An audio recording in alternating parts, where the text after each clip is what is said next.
Al-Hidayah rahimahullah. Alhamdulillah pada malam hari ini kita kembali bersama-sama bertemu untuk membahas suatu kitab, yaitu Matan Abi Suja, yang merupakan ringkasan dari fikih mazhab Syafi'i. Kita sampai kepada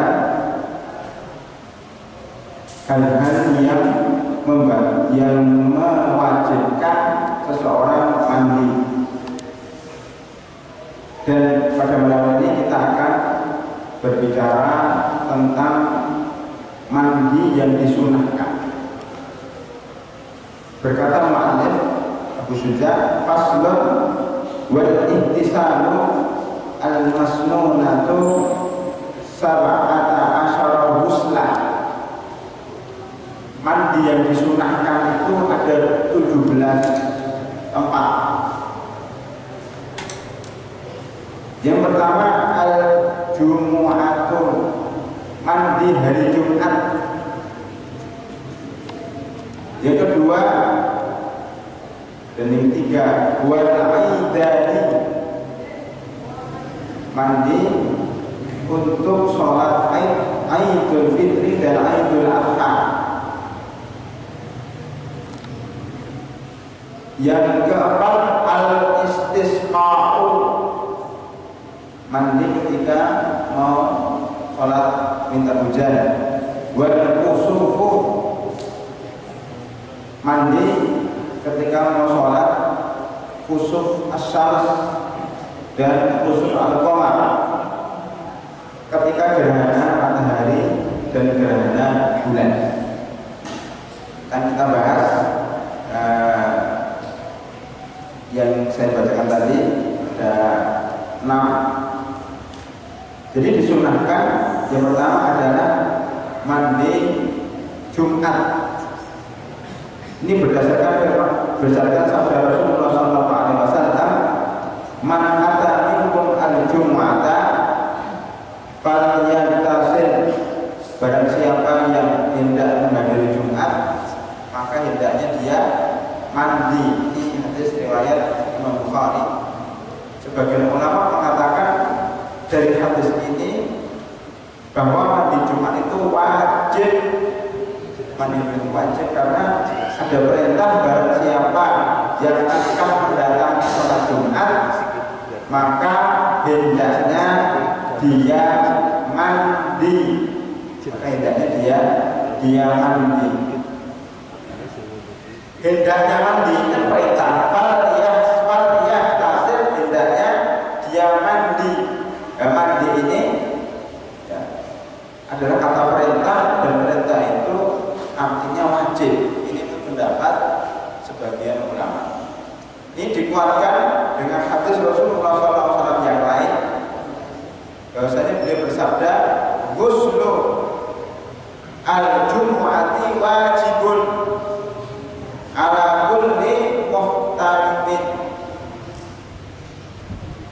Mandi hari Jumat itu wajib bagi setiap yang muhtalim, muhtalimin, bagi orang yang ihtilam, yang sudah bermimpi dewasa, bermimpi basah, bermimpinya orang dewasa.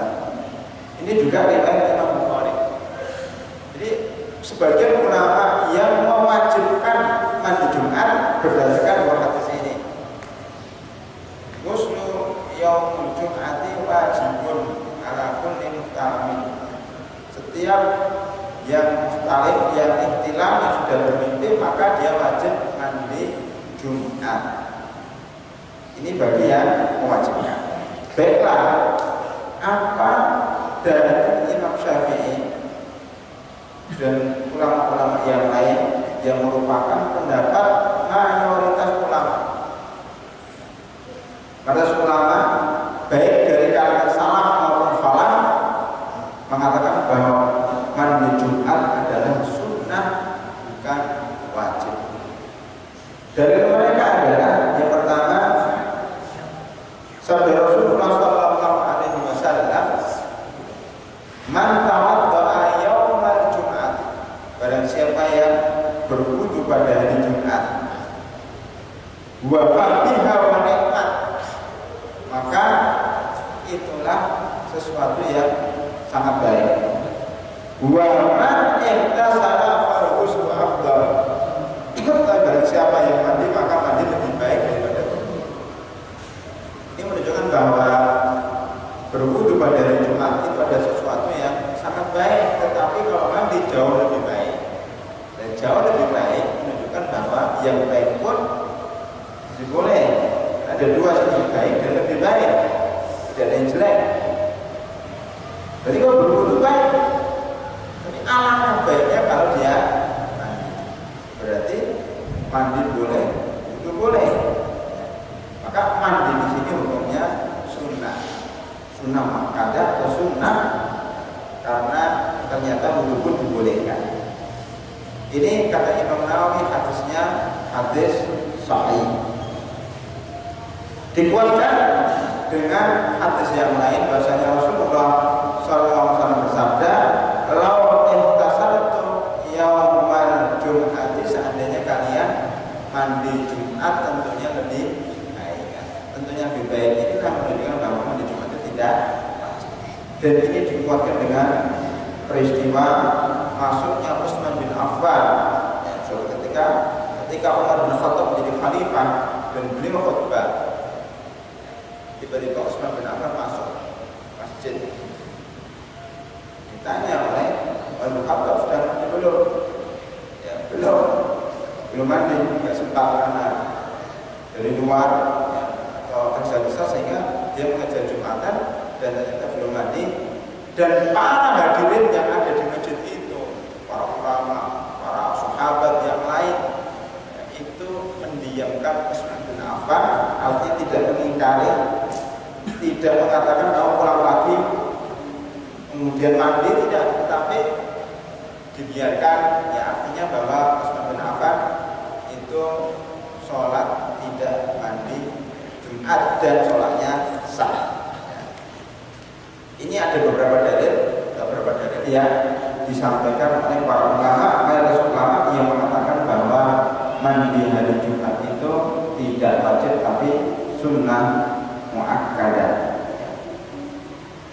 Ada pun kata-kata wajibun, kata-kata wajib itu dalam bahasa Arab itu tidak harus berarti istilah fikih. Misalnya ada istilah fikih, usul fikih, ada sunnah, ada wajib, ada makruh, ada mandub, ya, ada haram. Ini istilah yang dibuat oleh para ulama. Istilah yang dibuat oleh para ulama ini berbeda dengan istilah-istilah yang dalam Al-Quran dan Sunnah. Contohnya, ya, makruh di dalam Al-Quran artinya kadang-kadang haram. Dalilnya apa? Dalilnya dalam surat Al-Isra.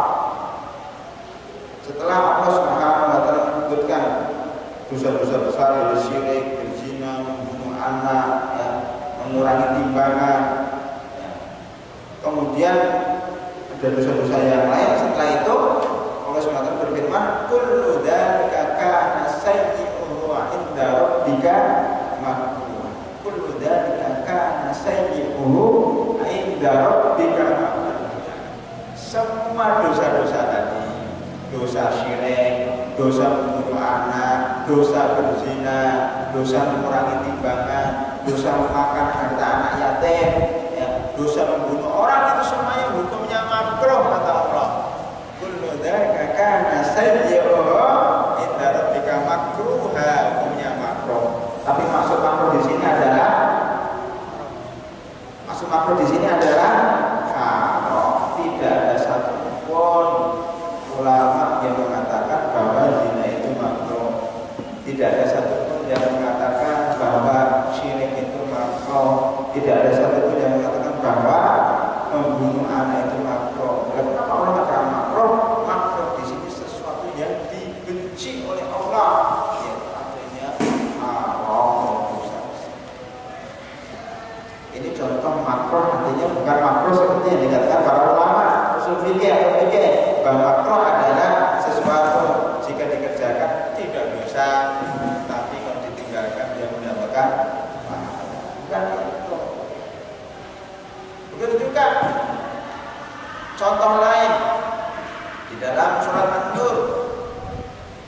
disebutkan bahwa orang yang berzina tidak boleh nikah kecuali dengan orang berzina.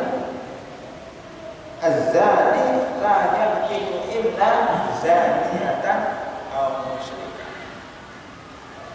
Seorang yang berzina tidak boleh menikah kecuali dengan orang yang berzina juga atau orang musyrik. Itu di akhir ayat Allah Subhanahu wa taala mengatakan wa hurrima dzalika 'alal mu'minin, dan itu diharamkan bagi orang beriman. Diharamkan apa? Diharamkan menikahi orang yang berzina. Tetapi mayoritas ulama mengatakan bahwa dibolehkan seorang muslim menikahi orang yang sudah pernah berzina. Dibolehkan bagi seorang muslim menikahi pelacur. Dibolehkan bagi seorang muslim menikahi orang yang sering melakukan perzinahan.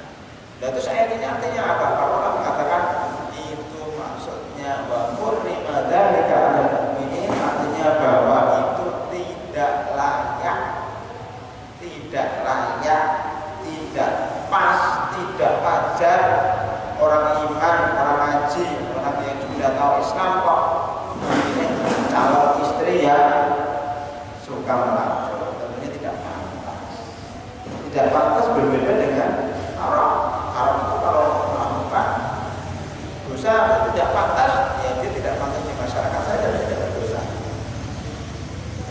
Seperti namanya pada julid, ya, ada yang melepas baju, ya, di sini lepas baju, kemudian badannya buka, panjang dada.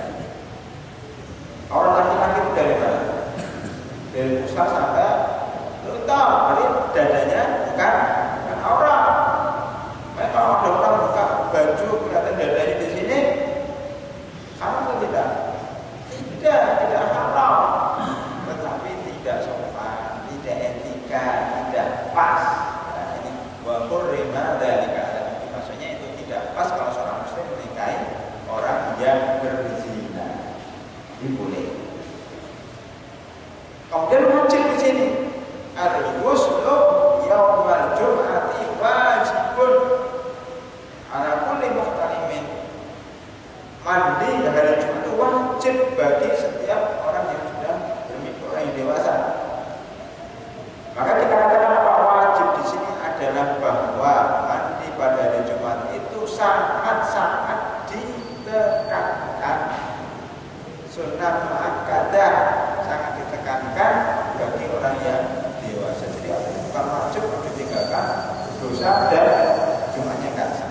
Nah, ini jawaban mayoritas ulama, karena ada dua hadis yang saling bertentangan, maka cara yang paling tepat untuk mencari solusi adalah menggabungkan dua hadis, tidak membuang salah satunya karena hadisnya sahih semuanya. Maka dikatakan maksud daripada wajib itu berarti maksudnya adalah ditekankan. Sedang yang tidak menyebutkan kata-kata wajib itu menunjukkan bahwa adalah sunnah.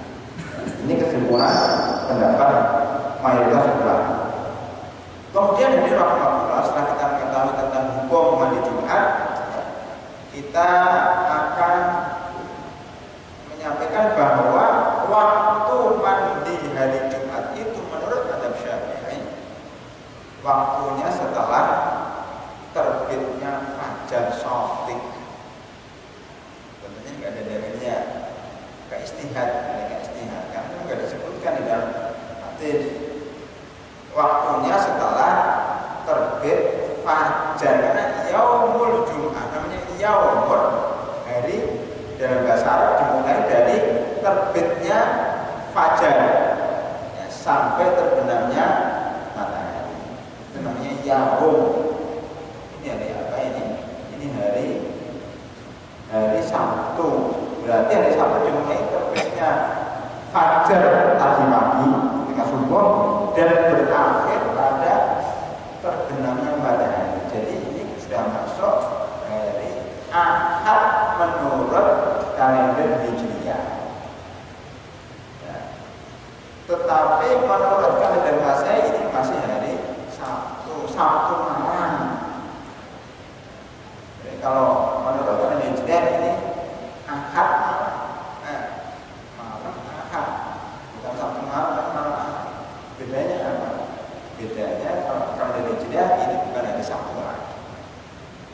Jadi hari dalam kajian Islam dan kajian fikih bahwa hari itu dimulai dari terbitnya fajar sampai terbenamnya matahari. Maka puasa pun dimulai dari terbitnya fajar sampai terbenamnya matahari. Karena itu waktu mandi Jumat dimulai habis terbitnya fajar dan terbenamnya matahari. Walaupun di sana ada pendapat lain dan mazhab juga bahwa mandinya boleh sebelum terbit matahari, sebelum terbit fajar. Maka bisa juga dikatakan bahwa ini mungkin pendapat ulama lain, jika seorang pada malam harinya junub, tapi berhubungan dengan istri kemudian junub, pada malam Jumat disunahkan ketika mandi sebelum sholat subuh diniatkan dua niat, saya mandi junub yang merupakan wajib sekaligus mandi Jumat nikot. Dan jadi yang sunnah itu ikut yang wajib. Jadi satu niat, satu pekerjaan untuk dua niat. Satu kerjaan untuk mandi junub dan mandi Jumat itu dibolehkan. Ini bagi pendapat yang mengatakan mandi Jumat itu bisa sebelum fajar atau setelah azan. Dia baru bangun mandi, itu lebih baik lagi. Khuruj keluar dari perbedaan pendapat, karena Imam Syafi'i atau Madzhab Syafi'i mengatakan mandi Jumat itu sahnya setelah azan. Jadi makanya kalau ini mandi junub tunggu azan dulu, mandi dan junub dan mandi Jumat langsung setelah subuh, itu lebih afdal. Sebagaimana dibolehkan seseorang sholat tahiyatul masjid dimasukkan pada sholat sebelum sholat subuh, namanya sholat sunnah fajar. Ketika masuk masjid besok pagi, namanya mau sholat masjid di sini. Ketika masuk masjid sini cukup masuk masjid sholat 2 rakaat. Ya, karena apa? Dia sholat sunnah fajar sekaligus sholat tahiyatul masjid. Ya, satu perbuatan 2 niat. Maka ada juga yang berpendapat bahwa ketika orang mengqadha puasa Ramadan pada bulan Syawal itu boleh diniatkan juga puasa Senin dan Kamis, dan bisa diniatkan juga puasa Syawal. Karena sunnah itu masuk dalam kategori masuk di dalam perbuatan-perbuatan, bisa dimasukkan, bisa ditumpangkan kepada sesuatu yang wajib. Karena yang wajib ini lebih besar, yang lebih kecil bisa ikut. Ya. Ini dibolehkan oleh sebagian ulama, termasuk mandi junub yang wajib digabungkan dengan mandi Jumat yang sunnah. Ya. Jadi waktunya menurut Madzhab Syafi'i adalah setelah terbit fajar. Dan lebih disunahkan mandi Jumat itu semakin dekat dengan sholat Jumat itu semakin disunahkan. Jadi kalau kita mandi sebelum Jumat, sebelum fajar itu kurang afdal. Ada yang mengatakan mandinya sejak maghrib ini besok Jumat, mulai maghrib mulai mandi, tapi nggak afdal. Afdalnya nanti jam 12 malam. Afdalnya lagi kalau pagi setelah fajar. Afdalnya lagi kalau setelah terbit matahari. Afdalnya lagi kalau jam 8. Afdalnya lagi kalau jam 10. Afdalnya lagi sebelum berangkat ke masjid jam setengah 12. Ya, itu paling afdal kata Syafi'i adalah mandi mendekati sholat. Kenapa? Karena para ulama menyebutkan bahwa mandi itu tujuannya apa? Jadi syariat Islam itu tidak mewajibkan begitu saja tanpa tujuan. Mandi itu tujuannya agar baunya enak, ya bau wangi, bau sabun. Kenapa? Karena akan berkumpul dengan orang banyak. Saya mengajarkan sampai sekedar itu. Karena hari Jumat adalah hari Jumat, hari perkumpulan. Orang banyak berdesak-desakan bahkan di masjid itu sampai nggak cukup. Kasihan kalau dia nggak mandi, teman sampingnya nggak khusyuk sholatnya, bersin terus karena baunya apok. Sah nggak sholatnya? Sah, tapi nggak mengganggu rekan-rekan Islam. Lanjutkan sebagai orang kata mewajibkan mandi sholat Jumat supaya tidak bau badannya, supaya yang duduk di dekatnya tidak mengganggu. Makanya tujuannya kalau supaya wangi mestinya mandi langsung pergi ke masjid. Itu kalau mandi jam 12 malam sudah tidur, sudah keringatan lagi, sudah kena iler lagi, ya ke masjid. Udah bau wangi sudah hilang dengan keringat. Maka semakin dekat dengan waktu Jumat, semakin baik. Ya. Jadi berikutnya, siapa yang diwajibkan mandi Jumat? Ya. Disunahkan tentunya bagi yang hadir sholat Jumat. Disunahkan bagi yang hadir sholat Jumat, sehingga yang tidak mau sholat Jumat ngapain mandi? Ya, karena dia tidak sholat Jumat. Bagi yang mau sholat Jumat mandi. Makanya kalau kita musafir, ya di jalan dan tidak mau sholat Jumat, ya saya di jalan nggak perlu mandi. Jadi mandi itu disunahkan bagi yang mau hadir sholat Jumat, baik itu laki-laki maupun perempuan. Seandainya perempuan yang mau sholat Jumat. Tapi kita ketahui bahwa yang wajib sholat Jumat adalah laki-laki. Maka di sini setiap yang mau hadir sholat Jumat disunahkan untuk mandi. Ya. Jadi rahimahullah. Kemudian yang kedua setelah Jumat adalah apa? Wal intisarul masnunatu sab'ata asyara huslan al-Jumat. Cuma wal aidani, sholat Aid dan sholat Idul Fitri dan sholat Idul Adha, maka mandi besarnya juga sunnah. Dulu pernah kita bahas. Kalau kita sebutkan mandi, maksudnya apa? Maksudnya mandi besar. Dalam fikih itu makanya mandi dengan mandi kita beda. Kalau kita mandi dulu, mandi dulu maksudnya apa kita? Mandi dulu sana maksudnya mandilah setengah badan sampai leher aja. Nggak usah dikeramasin gitu. Kita katakan mandi.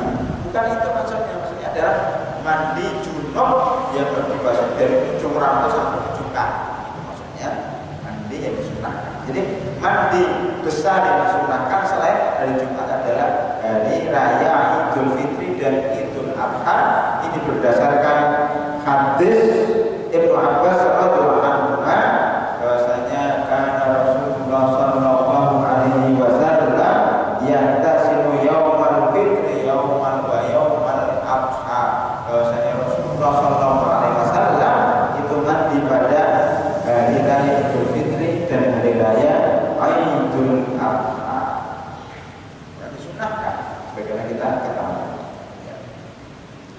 Kemudian yang ketiga setelah mandi Jumat, mandi sholat Idul Fitri dan Idul Adha adalah mandi ketika sholat istisqa.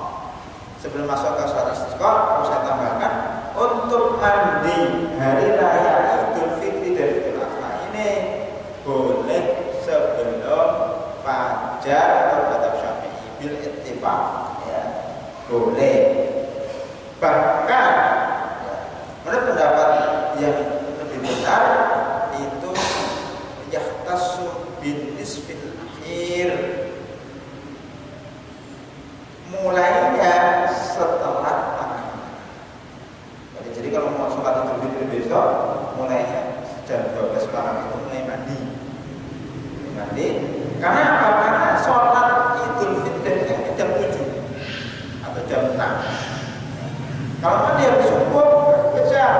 Apalagi kalau satu keluarga itu mestinya 15 orang, karena yang mandi cuma satu, itu nggak kejar. Dari sinilah Islam melihat bahwa maslahatnya bahwa mandi itu harus diundurkan, hanya waktunya diundurkan semenjak jam 12 malam, biar satu keluarga itu bisa mandi semuanya. Dan memang waktunya dari subuh sampai sholat Idul Fitri itu sangat dekat, sehingga memang dibunyikan setelah jam 12 malam, tapi lagi-lagi disunahkan mandinya sebelum berangkat ke lapangan supaya baunya masih wangi. Ya. Kemudian yang ketiga atau keempat, kalau kita katakan Idul Fitri dan Idul Adha itu sendiri, yaitu sholat istisqa. Itu disunahkan untuk mandi sebelum minta hujan, sholat minta hujan. Kita apa dari Ustaz? Nggak ada dalilnya. Itu juga sholat gerhana matahari dan gerhana bulan itu disunahkan untuk mandi besar juga. Dalilnya apa? Nggak ada dalil. Nggak ada dalam hadis, nggak ada dalam Al-Quran. Nah, terus disunahkan Madzhab Syafi'i mengkiaskan seluruh sholat berjamaah yang dihadiri orang banyak itu disamakan dengan sholat Jumat, disamakan dengan sholat lain, disamakan dengan sholat Idul Fitri dan Idul Adha, termasuk sholat tarawih kan orang banyak. Begitu juga sholat gerhana bulan dan gerhana matahari itu juga orang banyak kumpul. Supaya tidak bau, maka disunahkan untuk mandi junub atau mandi besar. Nah, dulu pernah saya sampaikan di sini, bedanya sunnah dengan mustahab. Kalau sunnah itu ada dalilnya dari Quran dan sunnah. Maka hari Jumat, mandi Id, sholat itu ada sunnah. Tapi kalau mandi untuk sholat gerhana bulan dan gerhana matahari dan mandi untuk sholat istisqa dikatakan mustahab. Mustahab itu disunahkan tapi tidak ada dalil yang langsung.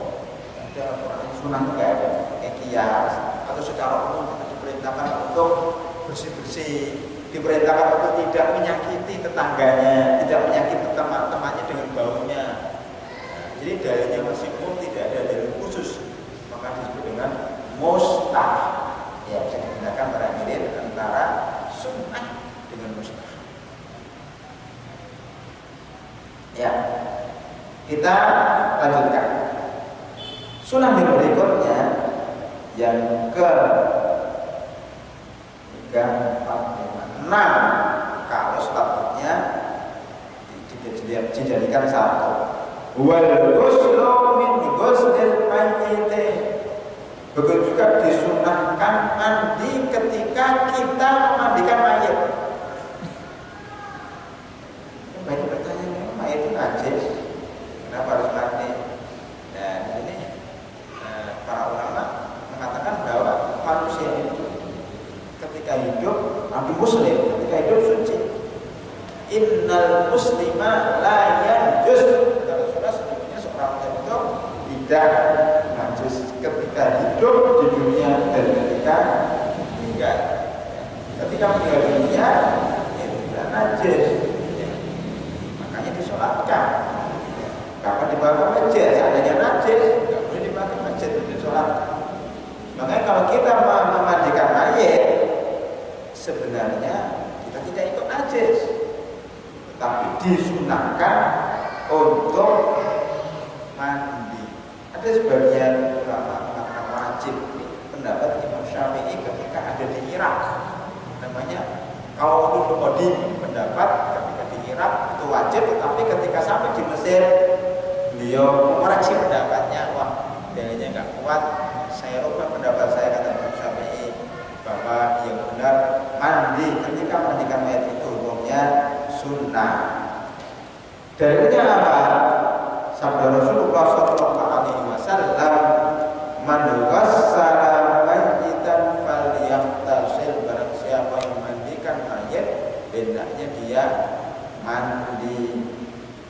Wa man hamalahu falyatawadda. Barang siapa zat berwudu, barang siapa yang membawanya hendaknya dia berwudu. Hadis ini sebenarnya diriwayatkan oleh Imam Abu Dawud, diriwayatkan oleh Imam Tirmidzi, dan Imam Tirmidzi mengatakan hadisnya hasan. Tetapi Imam Ahmad bin Hanbal mengatakan hadisnya mauquf ala Abi Hurairah radhiyallahu anhu. Maksudnya mauquf itu apa? Mauquf itu artinya adalah bahwa hadis ini nggak sampai kepada Rasulullah SAW, tetapi sebenarnya ada perkataan Abu Hurairah yang meringankan hadis itu. Perkataan Abu Hurairah tapi kan disampaikan kepada Rasulullah, artinya disampaikan oleh perawinya kepada Rasulullah, dan itu perkataan Abu Hurairah, makanya namanya mauquf kepada sahabat.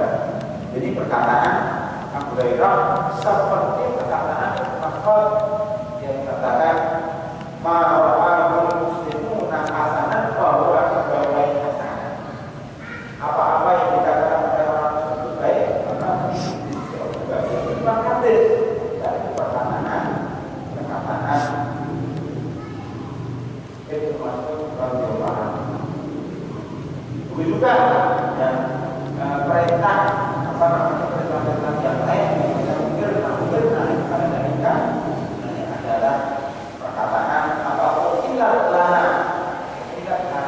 al-baitatan, ya, al-baitatan al-jarat al-qud, bahwasanya itu tidak bukan hadis, tapi itu adalah perkataan Ibnu Umar. Tapi kalau sahabat mengatakan seperti itu, mengatakan hal dan haram, biasanya beliau itu mendengar dari Rasulullah SAW.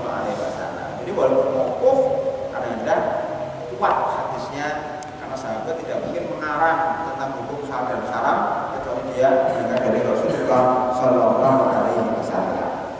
Di sini hadisnya mauquf. Karena itu Imam Syafi'i ketika di Mesir mengatakan ini karena hadisnya mauquf sampai Abu Hurairah, saya katakan maknanya benar tetapi hukumnya sunnah, tidak wajib. Kemudian beliau mengatakan lau shahhal hadis la qultu bi wujubi.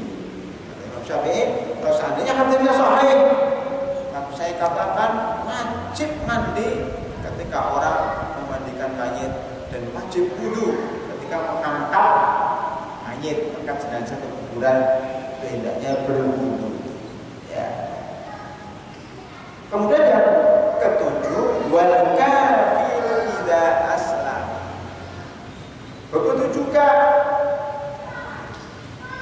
orang kafir yang masuk Islam itu disunahkan mandi. Bukan wajib, kata Syafi'i tidak wajib. Kenapa? Kita lihat hadis-hadisnya, umpamanya bahwasanya Rasulullah SAW memerintahkan namanya Qais bin Asim. Siapa Qais bin Asim ini ketika masuk Islam? Qais bin Asim bin Sanan bin Khalid, itu namanya Abu Ubaisah. Ini pernah datang kepada Rasulullah SAW bersama rombongan, ya, bersama rombongan Bani Tamim, ya, pada tahun ke-9 Hijriah. Kemudian beliau menyatakan masuk Islam. Kemudian beliau mengatakan Sayyidu Ahli Wabar, ini adalah tokoh, ya, Ahli Wabar. Ya. Itu ada orang cerdas, orang yang sabar, orang yang penuh toleran dengan sesama. Ini siapa yang tadi namanya adalah Qais bin Asim